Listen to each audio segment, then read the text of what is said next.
Bonjour à tous, on se retrouve aujourd'hui dans une nouvelle vidéo pour vous présenter un matériel qu'on voyait énormément il y a quelques années, je trouve, hein.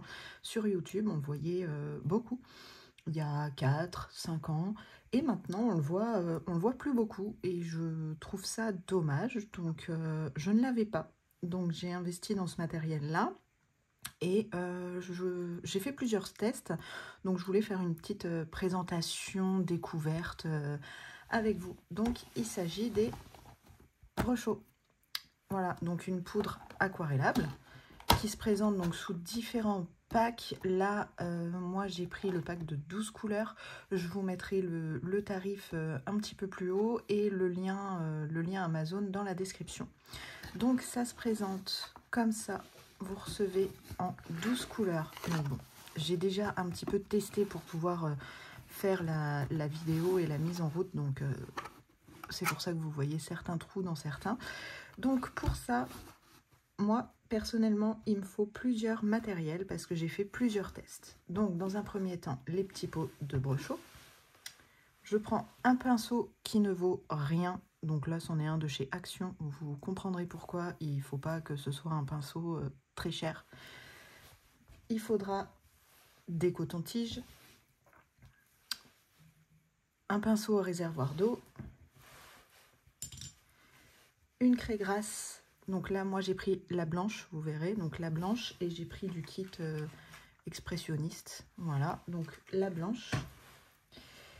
Un petit trombone, comme ça. Voilà. Une aiguille toute simple. Et puis du papier absorbant. Voilà. Et aussi le dernier, un petit réservoir à eau pour pouvoir mettre de l'eau dessus. Et pour ça, on va faire les tests donc sur le papier aquarellable. Je me suis pas embêtée, j'ai pris vraiment le papier bas de gamme aquarelle de Action. C'est franchement pas top du tout. Je vous le conseille absolument pas, mais pour faire des tests, c'est largement suffisant.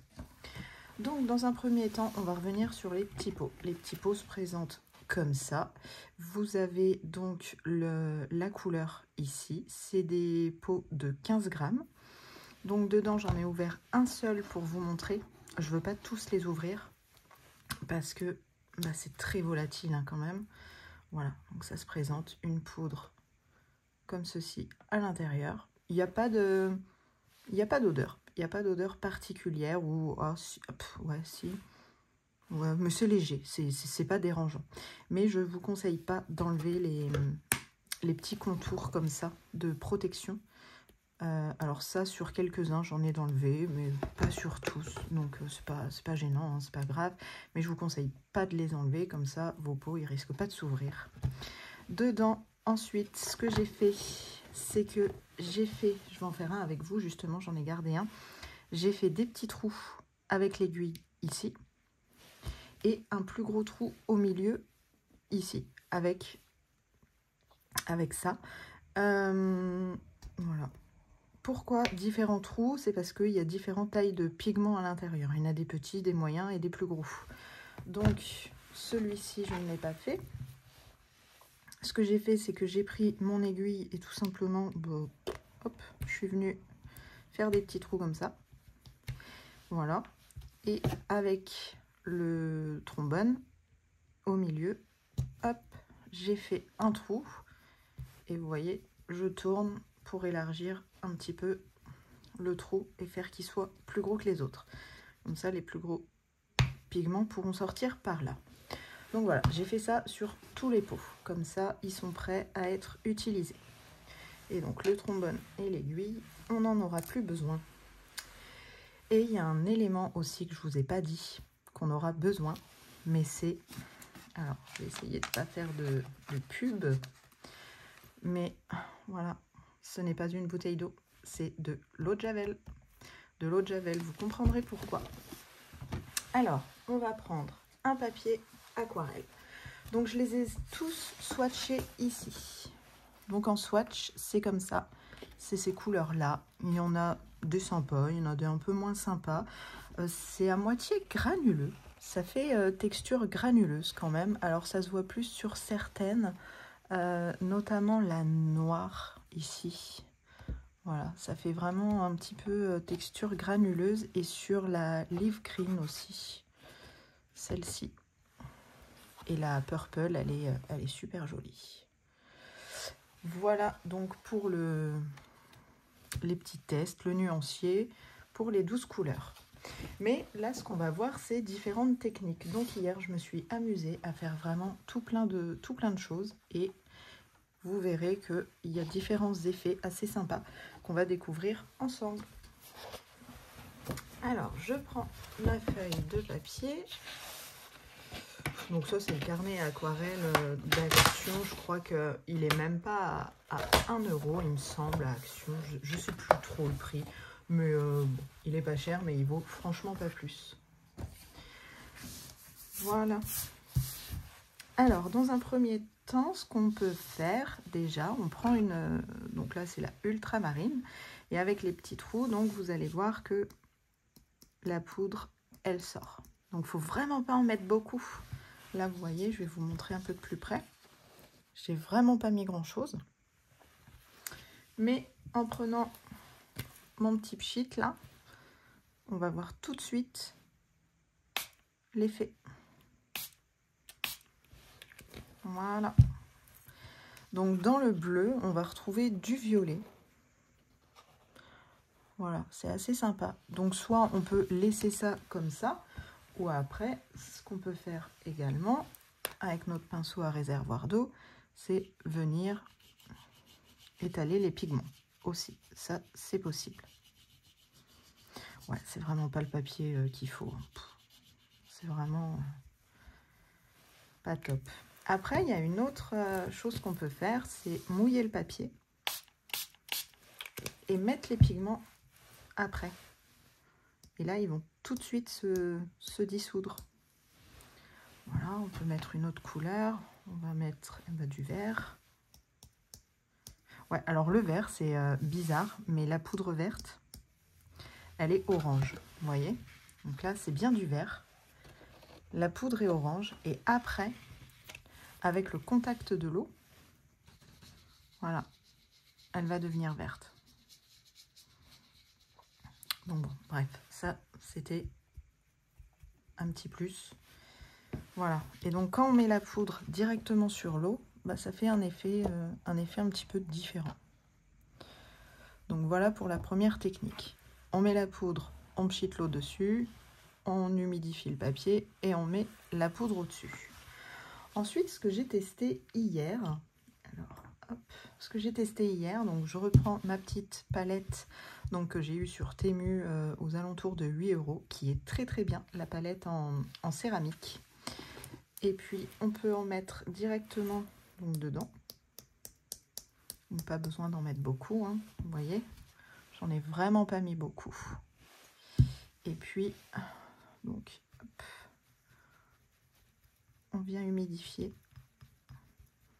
les petits grains. Et on peut s'en servir comme de l'aquarelle. Voilà. C'est vraiment tout comme l'aquarelle. Donc là, ne faites absolument pas attention à mon papier. Il est archi pourri. Voilà. Donc ça, c'est la technique pour s'en servir comme de l'aquarelle. Voilà pour ça. Ensuite, ce que j'avais fait, c'était... J'ai testé, alors oui, j'ai testé avec du médium de granulation. Ça change absolument rien du tout.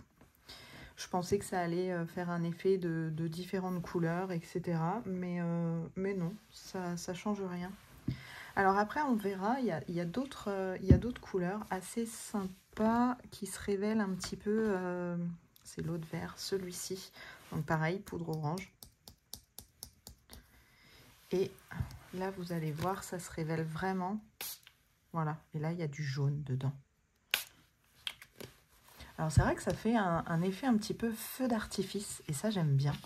J'aime bien, on peut faire des belles choses, je pense. Bon, après, il faut faire attention que l'eau ne se balade pas trop. S'il y a trop d'eau, c'est pas grave. On prend donc le papier absorbant, on appuie un petit peu, voilà. Et là, on a absorbé tout le surplus d'eau. Mais voilà, ça fait un effet assez sympa et je pense que dans les colos, ça peut être sympa. Voilà pour ça. Ensuite, le test que j'ai fait hier, donc j'ai pris ma craie grasse de pastel gras. Et puis, voilà, je me suis amusée à écrire quelque chose. Et puis, bah, je vais reprendre le bleu, comme ça, pas de gaspillage. Et en fait, voilà, ça ne passe pas dessus. Ça ne s'accroche pas. J'en aurais peut-être pas assez.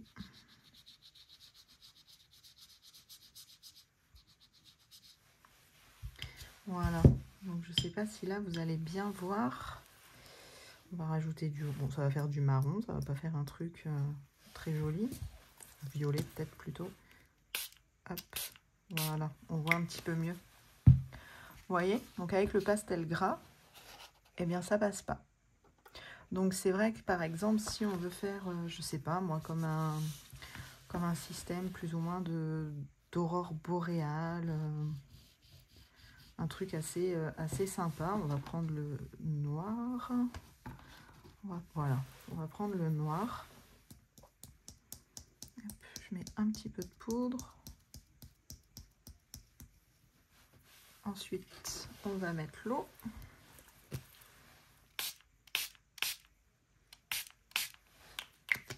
Alors, dans le noir, c'est pareil. Vous avez différentes couleurs. Vous avez du bleu, du orange. Mais voilà, ça fait un effet vraiment sympa, je trouve, avec le pastel gras. Bon, là, j'ai tout absorbé, c'est sûr. Mais il faut faire plusieurs couches. Voilà. Et l'autre petite chose que j'ai testée hier, admettons, on va en faire un.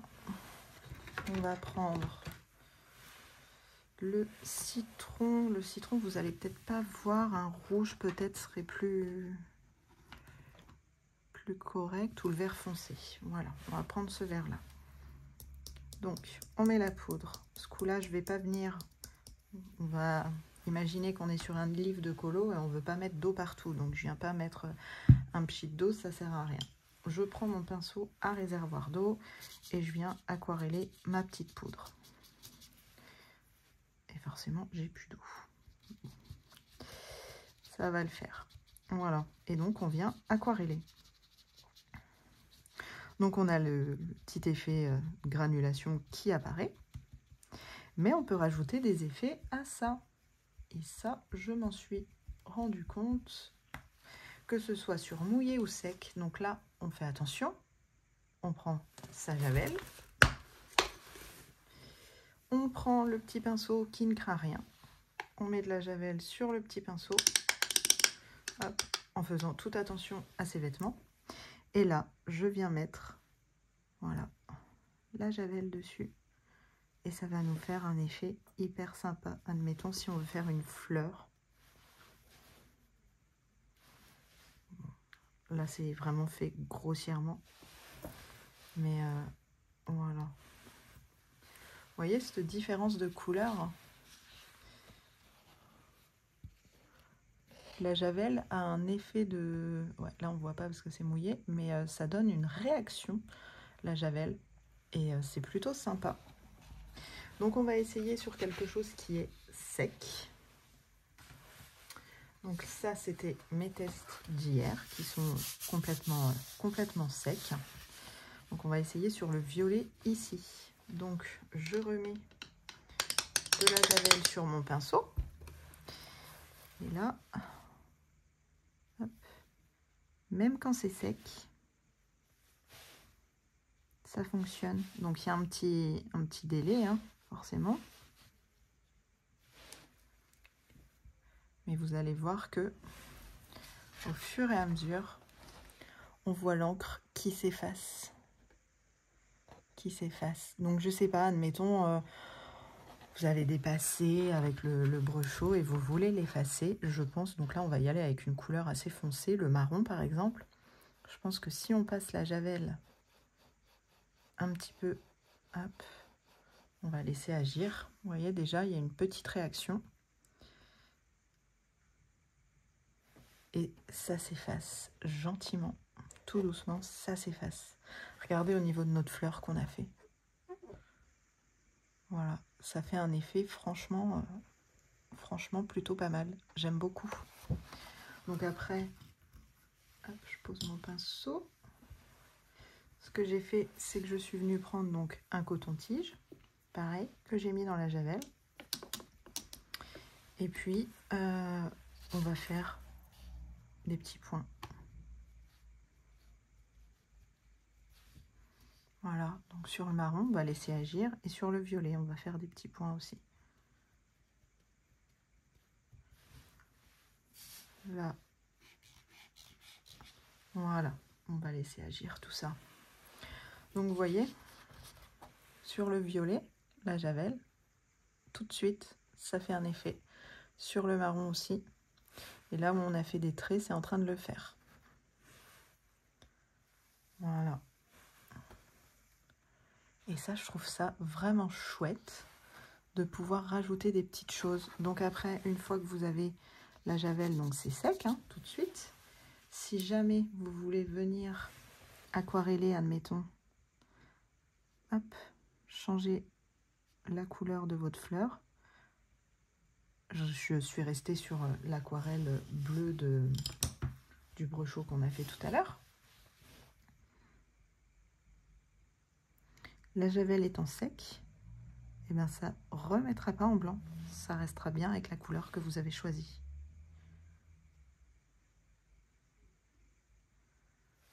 Voilà.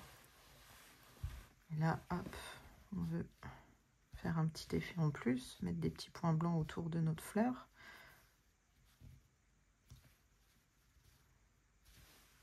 Voilà, les petits points blancs commencent à apparaître. Après, vous pouvez aussi remplir ça avec de la javel. Ça fera un effet vraiment très dissous. Ça fera super joli. Voilà. Donc, vous voyez là, les petits points, bah, ça a effacé tout le brechot. Ici aussi, partout. Donc là, ça, c'était un test que j'avais fait. Là aussi. Là, donc, c'est la fleur et les petits points qu'on a fait. Donc là, c'était un test. Là, c'est le pastel sec. Ce qu'on peut faire aussi avec le pinceau, par exemple, je vais y aller dans le rouge ici. Il y a les petits points, mais c'est pas grave. Je reprends ma javel, je retrempe mon pinceau. Désolée pour le bruit.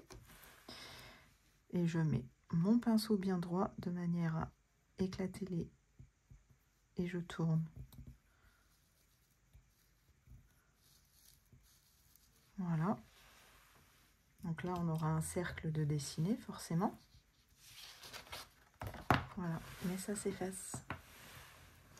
Ça s'efface gentiment.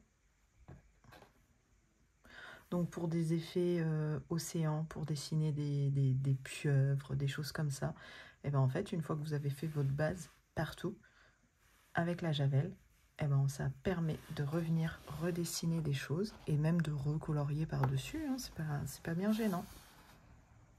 Voilà, et ça s'efface.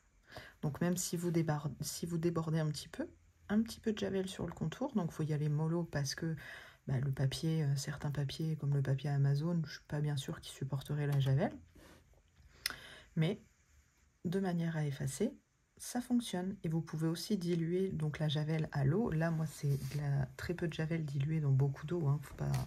Faut pas exagérer. Quand même, pas de la javel pure. J'oserais pas mettre la javel pure sur mon livre quand même. Mais voilà l'effet que ça fait.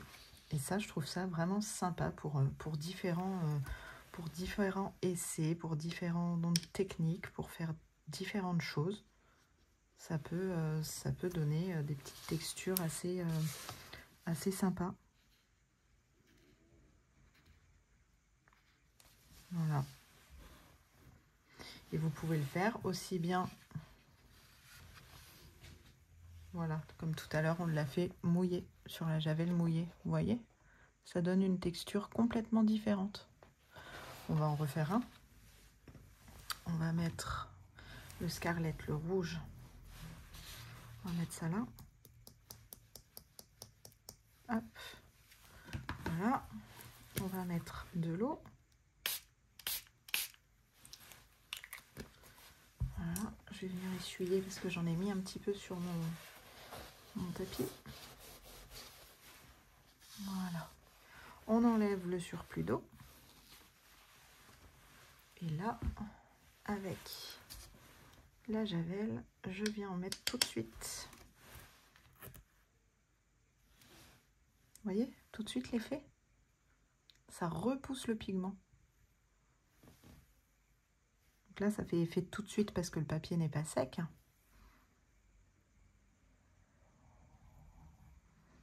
Voilà. Ça le repousse tout de suite, tout de suite.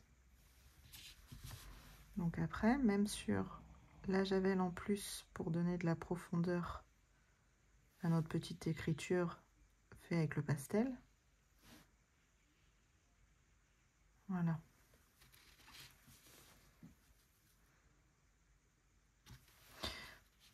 Donc j'ai trouvé ça franchement sympa. Ça peut vraiment faire des effets... je sais pas, après c'est à tester. Hein. Chacun doit tester les effets. Mais à savoir que la javel sur le brochot, eh bien, ça l'éclaircit, ça le blanchit ou ça l'annule, ça l'efface. Voilà, et bien écoutez, j'espère que cette petite vidéo de présentation et de test vous conviendra. N'hésitez pas à vous abonner à ma chaîne si ce n'est pas déjà fait, à mettre un petit commentaire et un pouce en l'air, ça fait toujours plaisir pour le soutien. En attendant, je vous dis à bientôt dans une prochaine vidéo. Bisous, bye bye.